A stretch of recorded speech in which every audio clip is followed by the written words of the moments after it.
Ruth Gordon, an Oscar for Perseverance. This headline from June 1969 is simple but telling. By the time Ruth Gordon won her Best Supporting Actress Oscar for Rosemary's Baby, she'd been around a long time. The first film that I was ever in was in 1915, and here we are, and it's 1969. Actually, I don't know why it took me so long, though I don't think, that I'm backward. Her climb to the top was not a steady or easy one. By 1925, for example, she had been discovered for the third time. But it was in the mid-1960s when she finally hit her stride. A star had been born after 50 years. Even if you've never heard the name Ruth Gordon before, I guarantee that you've heard about the characters in her story. It's wild to consider that the same singular woman got her start in a Mary Pickford film, wrote for Katharine Hepburn and Spencer Tracy, co-starred in Greta Garbo's last movie, won an Oscar for the last movie Roman Polanski directed before the Manson murders, and became a legend for an offbeat cult comedy in 1971. She had a fabulous career, and it makes sense that someone the New York Times once described as a unique, irresistible force of nature, and who Time magazine said would make her presence felt at the height of a hurricane, was the same woman who managed to stick around and ultimately accepted the industry's top prize for a career people told her she'd never have, for a performance in a vastly underrepresented genre. So in this video, I'm going to talk about Ruth Gordon's very long journey, the performance in Rosemary's Baby that finally put her on top, and of course, her fellow nominees. Before we get started, I want to thank the sponsor of today's video, Mubi, a curated streaming service that shows exceptional films from around the globe. If you're a cinephile, I highly recommend that you give this service a try. Every day, Mubi's team of curators thoughtfully handpicks a new film to highlight from around the globe, making it incredibly easy to discover countless gems anytime, anywhere. You can get a whole month free at mubi.com/BeKindRewind, so be sure to click the link in the description below. In his review of her autobiography in the LA Times, Robert Kirsch wrote, "Ruth Gordon wasn't discovered, she was uncovered by herself." This line, much like the Perseverance headline from the intro, nicely distills the first thing you'll notice about Ruth Gordon when you spend a little time reading about her: her determination. Ruth wasn't the kind of person to wait around or hope that things would work out. She made things happen, regardless of what naysayers told her or what logic would prescribe. When she saw Hazel Dawn star in The Pink Lady, she knew exactly what she needed to do. She later wrote, "I was going to be an actress. Nothing would stop me. Now I had to find out how to get from Elmwood Avenue to Broadway. I wasn't pretty. I was 5 feet tall.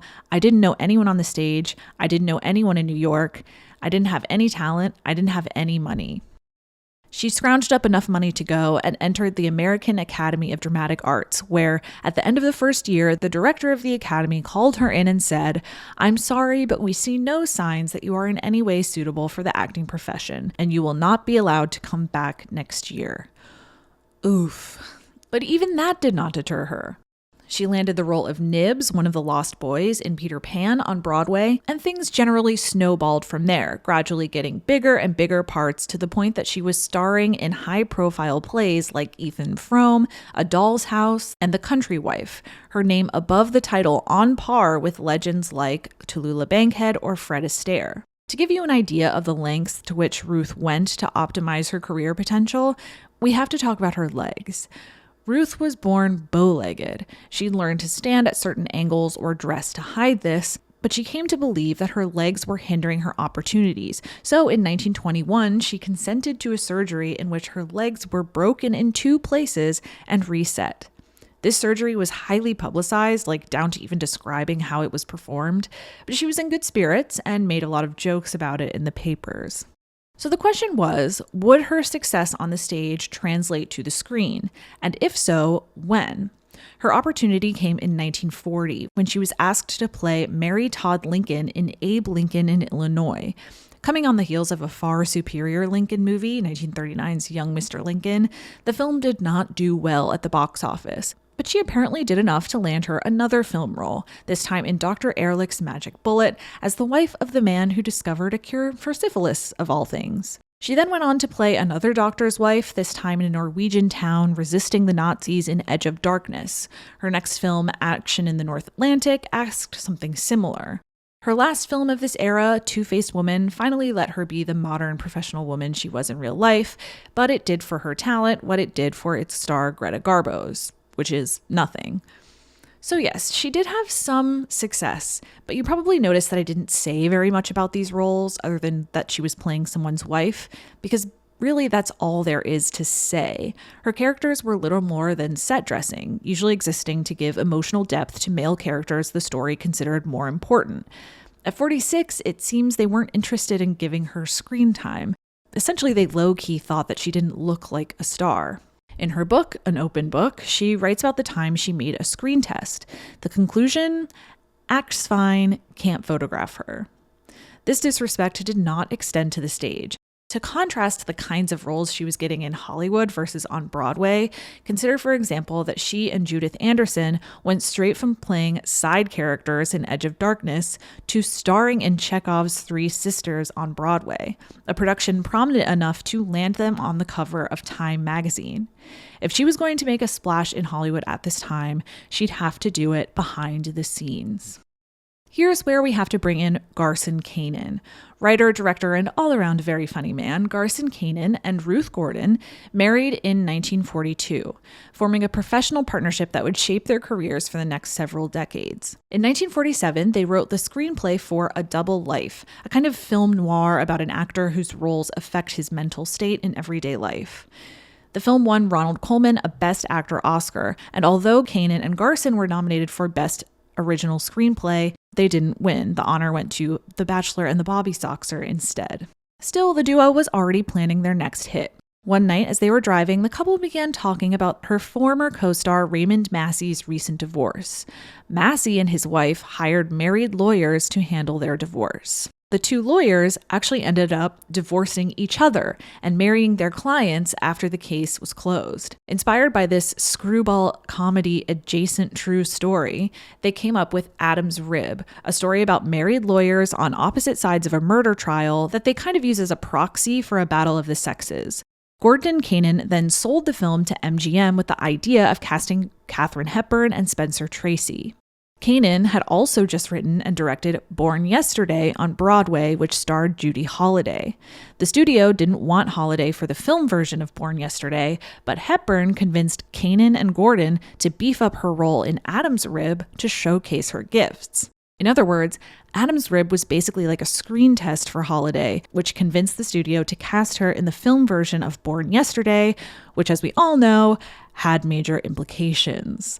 Again, they were nominated for Best Original Screenplay, and again, they lost, this time to Sunset Boulevard, which, fair.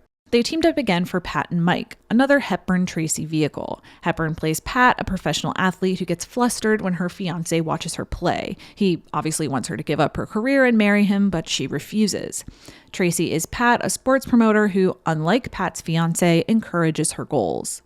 The husband-wife team was integral to what makes these Hepburn-Tracy movies interesting. The Kanin-Gordon writing duo applied a measure of equality between the two, born from two people who understood how gender affected their lives, who deeply loved and respected each other, but who didn't mind poking fun at each other either. So although Ruth Gordon was absent from the screen in the late 40s and early 50s, she made an undeniable and lasting mark anyway. She was also very much still a presence on Broadway. She wrote and starred in her own vehicles, including Over 21 and The Leading Lady. She was even nominated for a Tony in 1956, the first Tony Awards that actually included a list of nominees, for Thornton Wilder's The Matchmaker, which you might be more likely to know in its musical form, Hello, Dolly. It would be 22 years before she'd appear in a film again. Her return came in Inside Daisy Clover, the story of a young woman who becomes a famous actress and experiences the dehumanizing effects of stardom. Like, it's not a Judy Garland biopic, but it has similar elements, you know? Ruth was a good friend of Natalie Wood's, and the two women had always wanted to work together. Although studio head Jack Warner wanted a big movie name to play Daisy's mother, Wood fought for Gordon to play the role and eventually won her case. It paid off, and for the third time in her career, now at 69 years old, Ruth was nominated for another Oscar, this time for Best Supporting Actress. Her performance in Inside Daisy Clover isn't particularly outstanding, if I'm being honest, but what makes it significant is that it's the first film that allows her to pull from her persona versus just playing some guy's wife. Age, I think, has a lot to do with this. Ruth's film persona fits an older woman best. She marches to the beat of her own drum, she's brassy, a little stubborn, highly engaged, and more often than not, very, very funny.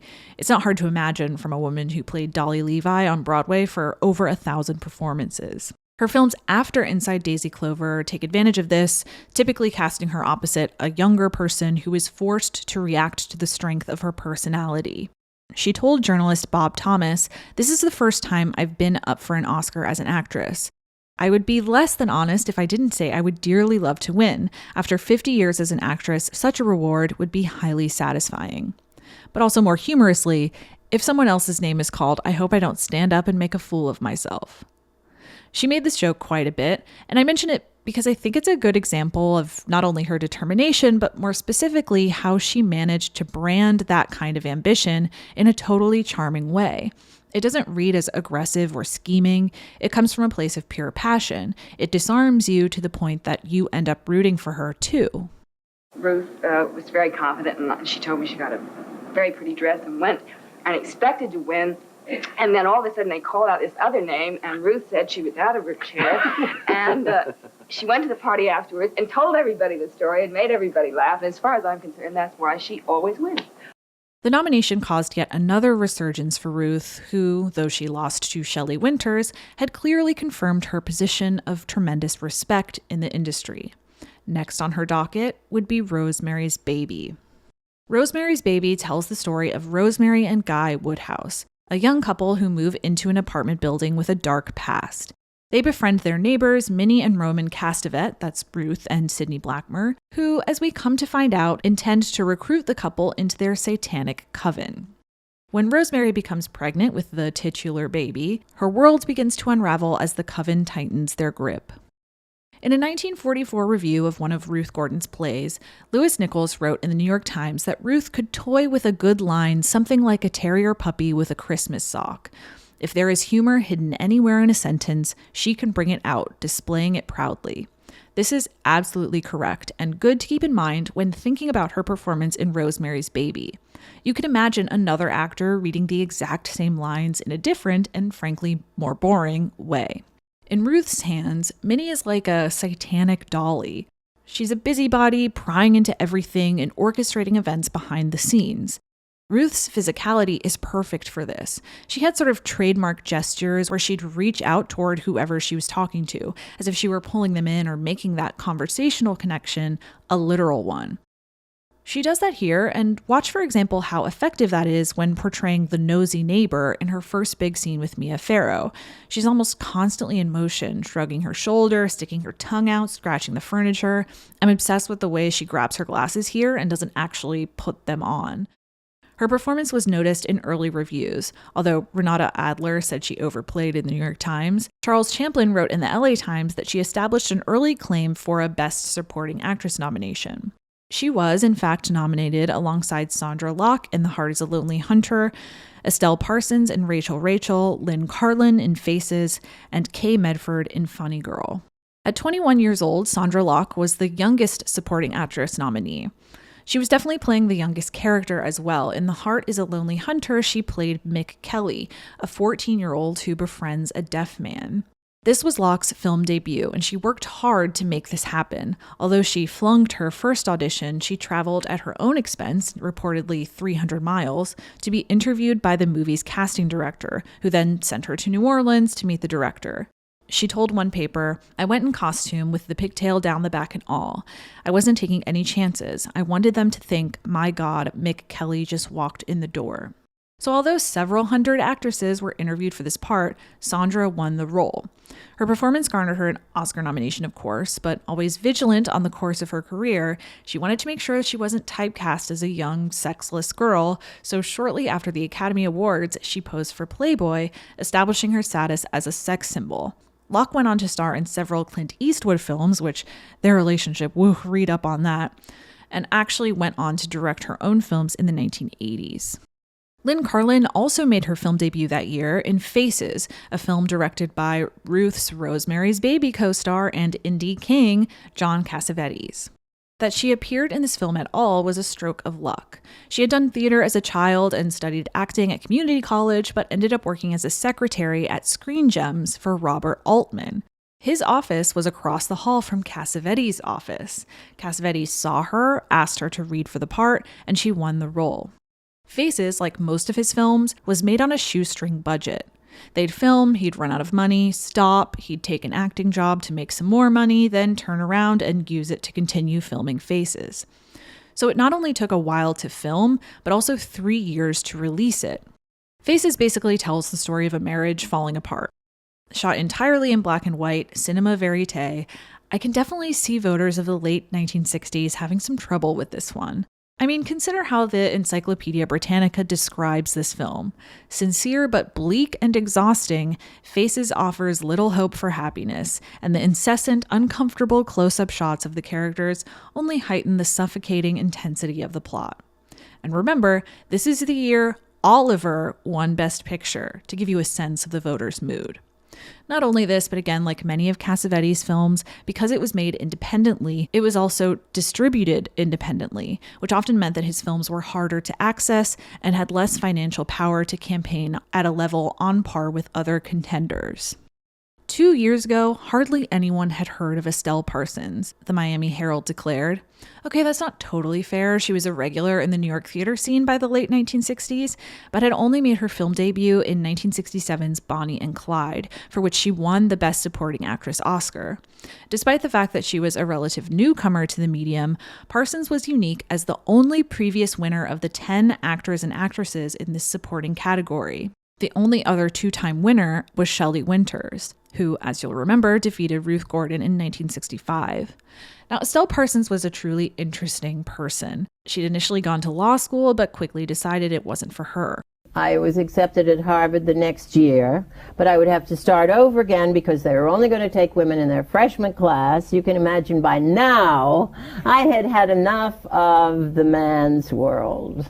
And I thought, if I get to be very successful as a lawyer, I will be so lonely.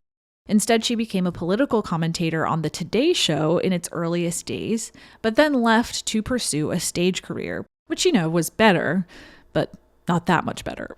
I have this quote here that you said in 1983, most roles for women are stupid, stereotypical, male-written, male-directed, and the figment of a male imagination. Isn't it true? Yeah. Most. Yeah. Not all. In 1968, she appeared in Rachel as a school teacher who tries in more ways than one to help her friend Joanne Woodward on her journey toward self-realization.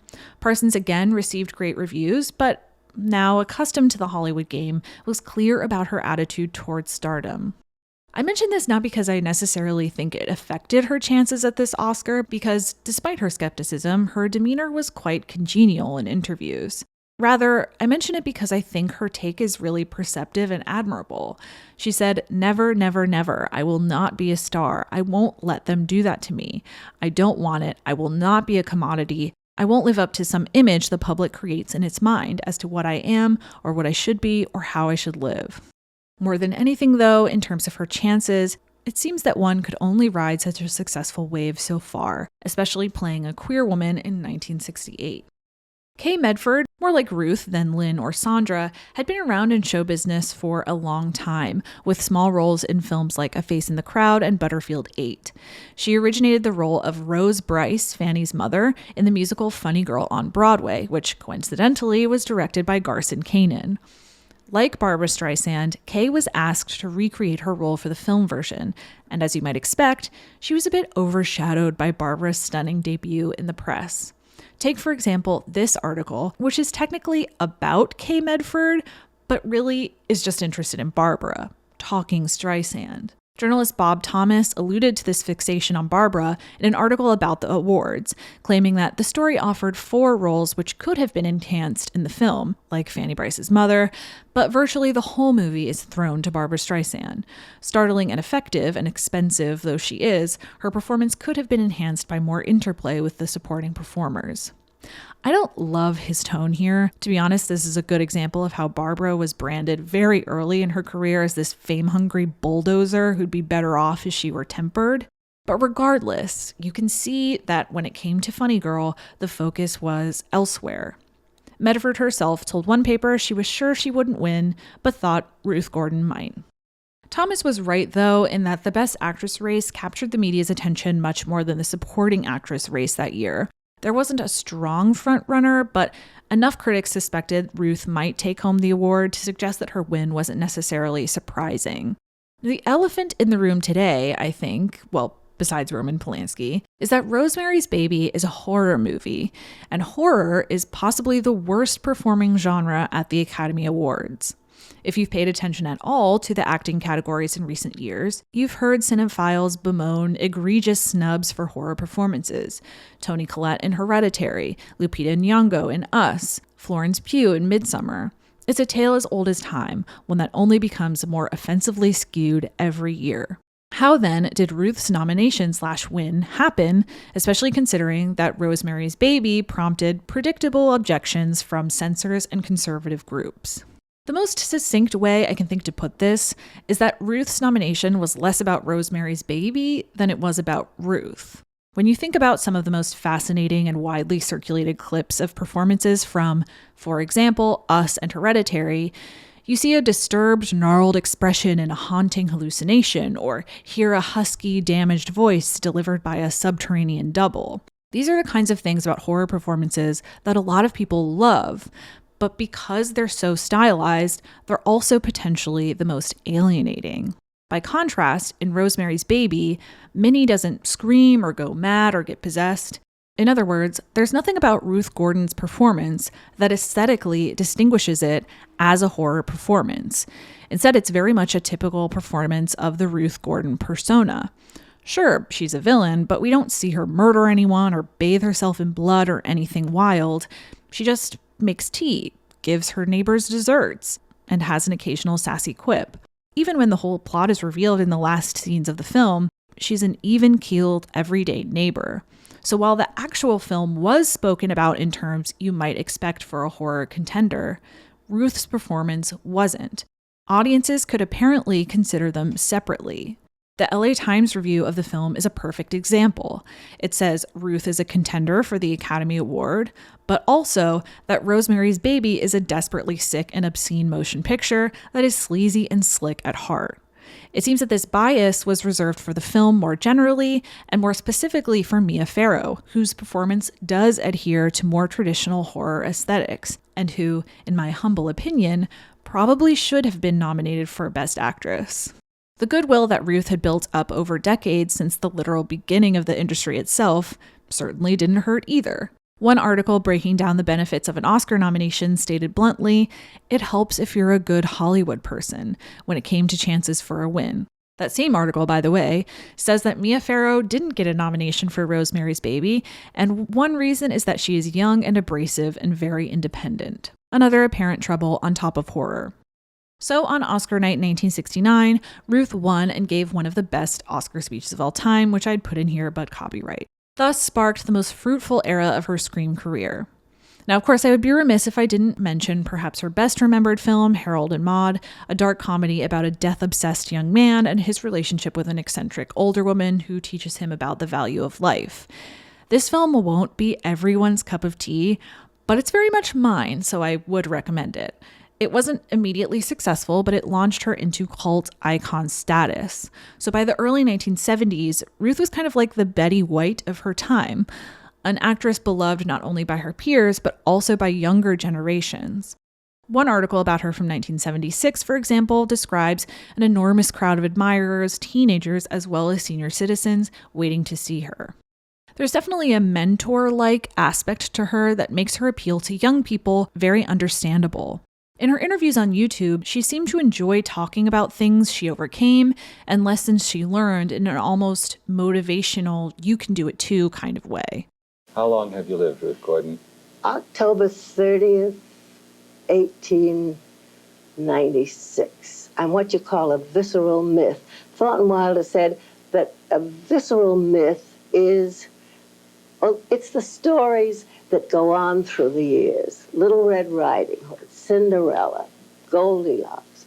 They go on through the years. They begin with trouble, terror, agony, worry, misery, fright, and something happens, and it all comes out right.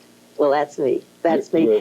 Her books similarly read like part poetry, part advice column, part memoir. It's all highly entertaining, but also very encouraging, and I imagine inspiring for people who might be looking for some direction in life. All of those books, by the way, are available on archive.org, so I'll leave links if you want to read them. I'd like to end with a quote that sums up Ruth Gordon nicely. For more than 6 decades, people have loved Ruth Gordon because more than anything else, she has survived. She was too short to be an actress, but she acted anyway.